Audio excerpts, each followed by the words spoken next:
Good evening student. हम लोग आज फ्रिक्शन के एक टॉपिक देखने जा रहे हैं। उसमें एक प्रॉब्लम लेंगे। बेसिकली बहुत फेमस प्रॉब्लम है ना, मिनिमम फोर्स कैलकुलेट करने के लिए। तो उसी को आज हम लोग डिस्कस करने जा रहे हैं यहाँ पे। तो देखिए ये बोल रहा है कि मिनिमम फोर्स किसी भी ब्लॉक पे हम लोग कितना लगाए ताकि वो ब्लॉक को हम लोग क्या कर पाए, पुल कर पाए, है ना। तो सपोज मान के चलिए यहाँ पे ये ग्राउंड सरफेस और इस पे एक ब्लॉक जिसका मास m है ना, इस तरीके से हॉरिजॉन्टल सरफेस पे रखा हुआ है, ठीक है। ये ग्राउंड सरफेस और ये ब्लॉक के बीच में जो कोफिशिएंट ऑफ फ्रिक्शन है उसका वैल्यू क्या है। ये ग्राउंड सरफेस है ना, और ग्राउंड सरफेस और ब्लॉक के बीच में है ना, ये जो सरफेस है ये कैसा है, रफ सरफेस है जिसका कोफिशिएंट ऑफ फ्रिक्शन क्या है, म्यू। ये रफ सरफेस है और इसका कोफिशिएंट ऑफ फ्रिक्शन म्यू, ठीक है। अब यहाँ पे फोर्स F अप्लाई किया जा रहा है हॉरिजॉन्टल से ये एंगल थीटा पे हम लोग F फोर्स अप्लाई कर रहे हैं। तो बोल रहा है कि ये मिनिमम फोर्स हम लोग कितना अप्लाई करें ताकि ये ब्लॉक क्या हो, पुल हो सके, है ना। तो देखिए सबसे पहले हम लोग क्या करते हैं, यहाँ पे इसका FBD ड्रॉ करते हैं, है ना। तो अगर मैं FBD ड्रॉ करूँ तो यहाँ पे नीचे की ओर m/g है ना, फोर्स एक्ट करेगा। और ये ग्राउंड सरफेस इस ब्लॉक पे है ना, इस ब्लॉक पे फोर्स जो लगाएगा वो कैसा फोर्स लगाएगा, नॉर्मल, है ना। नॉर्मल फोर्स अप्लाई करेगा इस ब्लॉक पे, ग्राउंड सरफेस नॉर्मल, ठीक है। अब मैं यहाँ पे क्या करूँगा, ये देखिए ये फोर्स यहाँ पे लग रहा है ना, हॉरिजॉन्टल से थीटा एंगल पे फोर्स अप्लाई। तो अगर मैं इस फोर्स का कंपोनेंट करूँ अलोंग एक्स एक्सिस है ना, तो F इंटू एक्स ये कितना हो जाएगा। अगर मैं इसको हॉरिजॉन्टल कंपोनेंट करूँगा तो ये कितना हो जाएगा, F cos थीटा, है ना। और वर्टिकल कंपोनेंट कितना होगा, वर्टिकल कंपोनेंट F कितना हो जाएगा, F sin थीटा, है ना। अब देखिए यहाँ पे इस ब्लॉक का है ना टेंडेंसी मूव करने का, है ना, टेंडेंसी किधर है, हॉरिजॉन्टल डायरेक्शन में। तो रिलेटिव मोशन को फ्रिक्शन क्या करता है, अपोज करता है। तो अगर मैं इस ब्लॉक का है ना अगर टेंडेंसी देखूं विथ रिस्पेक्ट टू ग्राउंड, तो किधर की वो टेंडेंसी है मूव करने का, है ना। तो आप क्या बोलोगे कि सर यहाँ पे राइट साइड है ना, इसका रिलेटिव वेलोसिटी का मोशन राइट साइड की तरफ होने वाला है या होगा, है ना। तो यहाँ पे जो फ्रिक्शन एक्ट करेगा है ना, रिलेटिव मोशन को क्या करेगा, अपोज करेगा। मतलब यहाँ पे कैसा होगा, लेफ्ट साइड, है ना, ये फ्रिक्शन एक्ट करेगा, ठीक है। अब ये फ्रिक्शन से अगर ये F cos थीटा जो हॉरिजॉन्टल फोर्स है अपना थोड़ा सा भी ज्यादा होगा, है ना, तो ये ब्लॉक क्या करेगा, पुल हो जाएगा, है ना, मूव करना क्या करेगा, स्टार्ट कर देगा। तो हमको क्या करना है, इस फ्रिक्शन से थोड़ा सा ज्यादा जो भी वैल्यू होगा ये फोर्स का, है ना, वो क्या होगा ये कैलकुलेट करना है। तो देखिए यहाँ पे मैं क्या करता हूँ, सबसे पहले तो अभी हम बात कर रहे थे कि जैसे जैसे ये देखिए जैसे यहाँ पे F cos थीटा है ना, F cos थीटा अगर ये फ्रिक्शन से मतलब लिमिटिंग फ्रिक्शन से है ना, लिमिटिंग फ्रिक्शन से ज़्यादा हुआ तो ये क्या करेगा, ब्लॉक मूव करने लगेगा। और अगर ज़्यादा नहीं हुआ है ना, F cos थीटा इस लिमिटिंग फ्रिक्शन से ज़्यादा नहीं हुआ तो जो वैल्यू होगा वो है ना, ये क्या होगा, फ्रिक्शन का वैल्यू होगा और उस पर ब्लॉक क्या करेगा, मूव नहीं करेगा, है ना।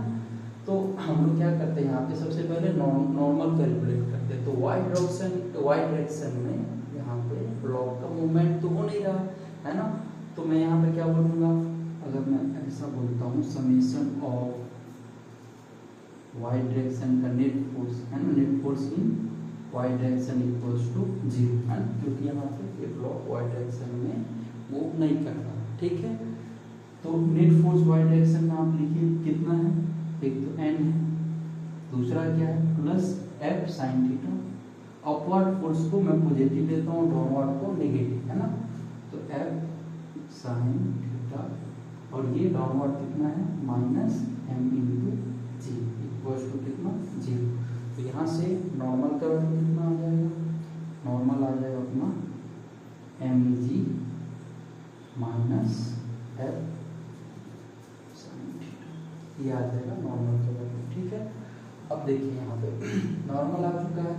अब मैं आपको क्या बोला हूँ कि अगर इस ब्लॉक को मूव करना है तो इसका मतलब एफ कॉस थीटा को लिमिटिंग फ्रिक्शन से, है ना, लिमिटिंग फ्रिक्शन से जस्ट चिन्नी सी, है ना, वैल्यू क्या होना पड़ेगा, इसको ज़्यादा होना पड़ेगा, तभी जाके ये ब्लॉक क्या हो पाएगा, इधर की ओर मूव कर पाएगा। तो अगर मैं ऐसा लिखता हूँ when block is just before sliding, when block is just before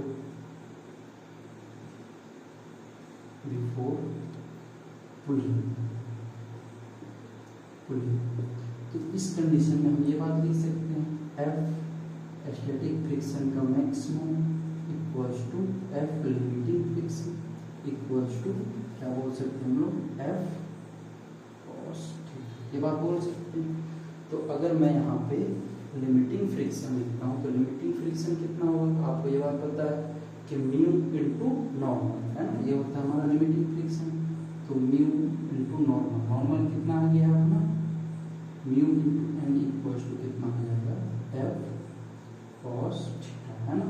N का वैल्यू यहाँ पे सब्स्टिट्यूट कीजिए, मैं इसको मान लेता हूँ इक्वेशन 1। तो 1 को अगर मैं इसमें सब्स्टिट्यूट करूँगा तो कितना आ जाएगा, ऐसा आप लिख लो यहाँ पे from equation mu into M ji minus F sine theta equals to F cos theta. So यहाँ पे हम थोड़ा इसको रफ करते हैं।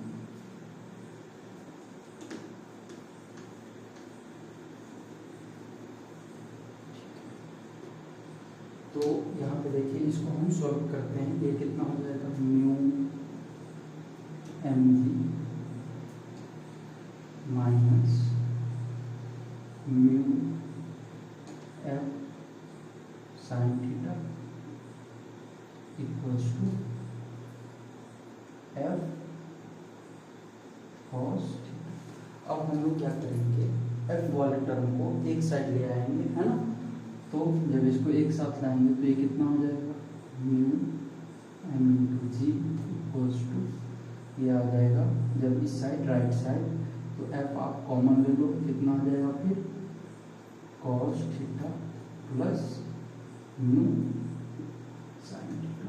तो यहाँ से आप एफ इक्वल्स टू क्या लिख सकते हो म्यू एम जी अपॉन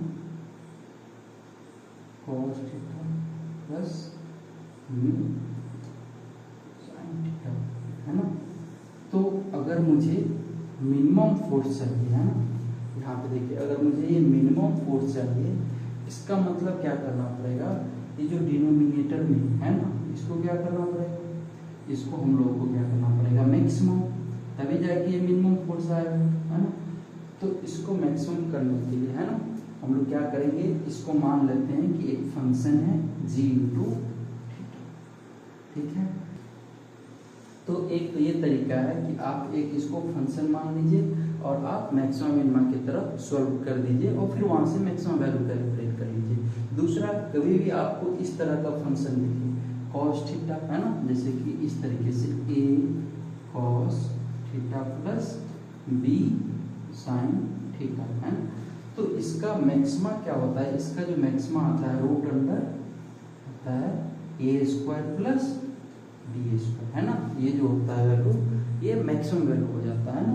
तो अगर मैं यहाँ पे देखूंगा, यहाँ पे मैक्सिमम वैल्यू लिखूंगा इस फंक्शन का, तो कितना आ जाएगा, तो इसका आप मैक्सिमम वैल्यू क्या लिख सकते हैं, यहाँ पे कोफिशिएंट कितना 1। तो यहाँ पे अब मैं यहाँ पे देखो आपको मैं बता रहा हूँ कि जैसे कि इस तरह का फंक्शन का आपको मैक्सिमम लिखना हो तो आप क्या करो, इसका कोफिशिएंट का स्क्वायर कर दो रूट में, प्लस इसका कोफिशिएंट का स्क्वायर कर दो रूट में, है ना। तो अगर मैं मैक्सिमा लिखूंगा तो क्या लिखूंगा, f equals to mu m into g root under